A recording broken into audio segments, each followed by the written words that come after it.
Amnon could rise up in somebody that you call a close friend, rise up in somebody that you call a close relative, rise up in somebody, oh my God, that you think were around your family and they meant your family good. But you got to understand that to whom you yield your members, you are servants to obey. Yes. The Bible said that Amnon was in love with his sister Tamar. Yes. Vex towards her. Pick me up. For she was a virgin. Simply because she was a virgin. And Amnon thought it hard for him to do anything to her. Amnon thought it hard for him to do anything to her. For him to do anything to her. My sister is a virgin and I want her virginity, but how can I get her virginity without violating her? It's hard to violate her, but I am torn between her violation and my desire for her virginity. I'm torn between this demon of sexual immorality that's telling me that I should rape her, and I'm torn between that and the thought of moral, the thought that my father is David, and I am the king's son. I'm the president's son. I don't want to bring the shame upon my family. But the Bible said, even though he considered assiduously that he did not want to bring harm onto Tamar. Listen what happened. But verse 3.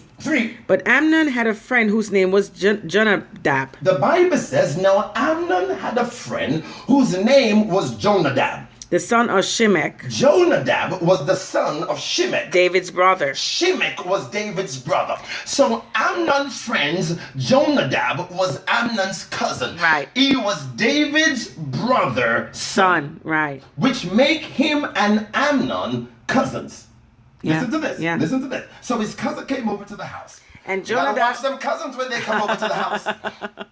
Gotta watch them cousins. You gotta watch them cousins. A lot of lesbianism begins between cousins. A lot of homosexuality begins between cousins. You got to be very careful. You better watch them cousins. Watch your kids. Mommy, can I have a sleepover? No. Mommy, can I sleep over tonight? No. That's my favorite answer for that. Oh, can I have a sleepover? No. No. Why not? They never allow me to go anywhere. You know why? Because there's an Amnon out there that will get you. You better understand this world is crazy. I'm trying to protect you from Amnon. Go in your room, relax. Watch some TV. Watch some TV. You're going to go out there and lose your tomato. I'm trying to protect you from Amnon. It's real. Listen to this. Listen to this. Listen to this. And Jonadab was a very subtle man. The Bible says, and Jonadab was a very subtle man.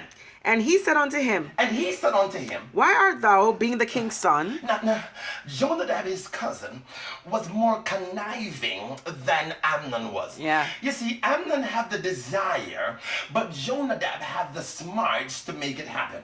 And sometimes when the devil gives you an assignment, he will give you an armor bearer. Yes, he will.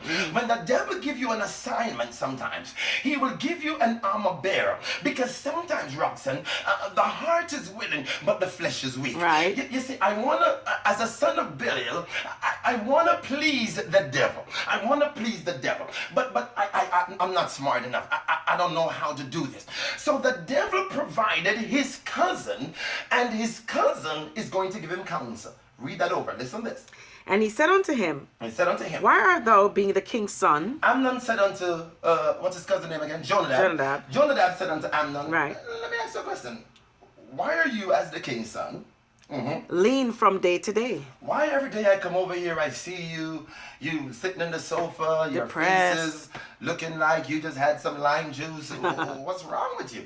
You know, what's going on? That's what he's asking him. Wilt thou not tell me? He says, are you not going to tell me what's wrong with you? And Amnon said unto him, I love Tamar. The Bible says, Amnon said unto his cousin, Jonadab, okay, fine, let me tell you what's wrong. I am in love with my sister, Tamar. Amnon says, read it, Roxanne. I love Tamar. Amnon says out of his own mouth, I love Tamar. Roxanne, let me ask this question again. Because if you love me, there must be an after-sex plan. Okay. Right. The Bible says, Amnon says, I love my sister Tamar. Now, let me work this 1,000 different ways. I am getting ready to rip somebody's dignity out of their soul, but I love the person.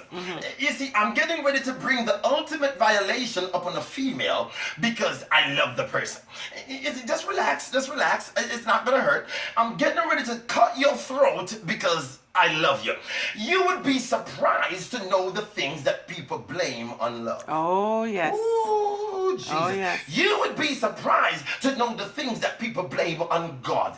Because if you're blaming it on love, then you're blaming it on God. Yeah. If you are saying that I rape her because I love her, then you are saying I rape her because I felt God towards her.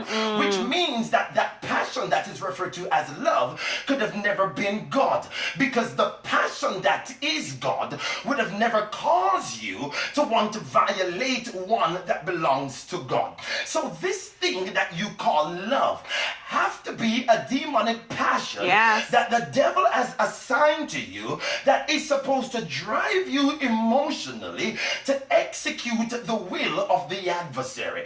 This passion to kill, this passion to rape, this passion to rob, this passion to shoot, this passion, this passion, this passion. When the devil gets a hold of you and he plants something in your mind, he will plant something in your mind, Roxanne, that will take your night's sleep. You know, why are you up so late? I just can't sleep. I can't sleep. You can't sleep because the devil got you passionate. You can't sleep because the devil placed something in your mind.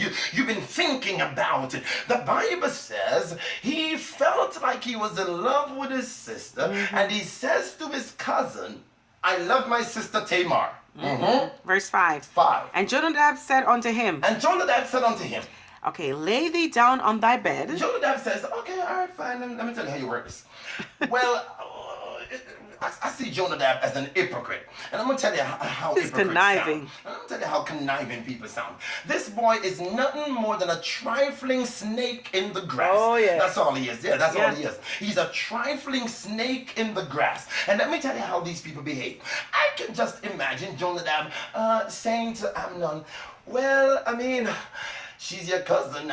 She's your sister. I mean, I'm not going to tell you to rape your sister.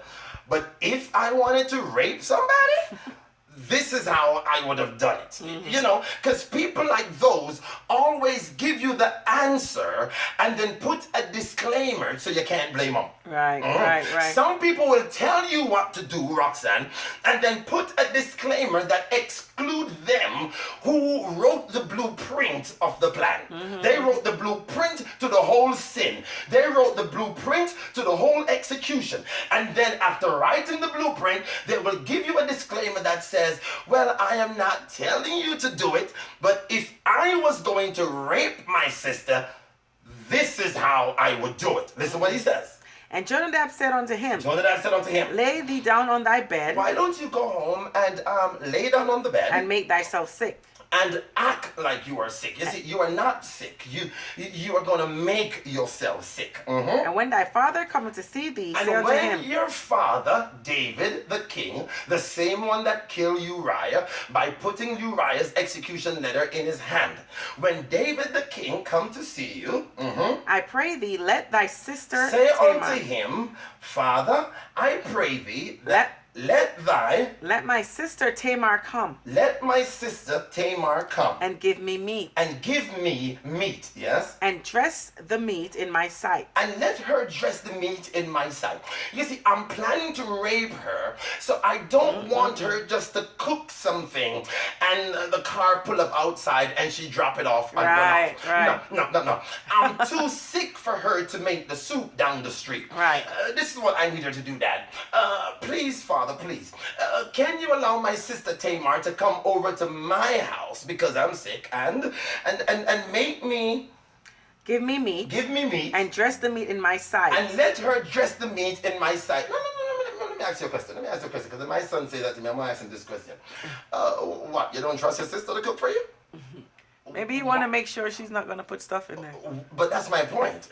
Why is it that you're sick and you're asking your father to let his daughter, your sister, prepare you something to eat. But you're saying to him, let her come over my house and I want her to cook it right in front of me. Why do you need all of that? Why is it that you're so specific about this? The reason why he need all of that is because he wants time with Tamar. Read it again.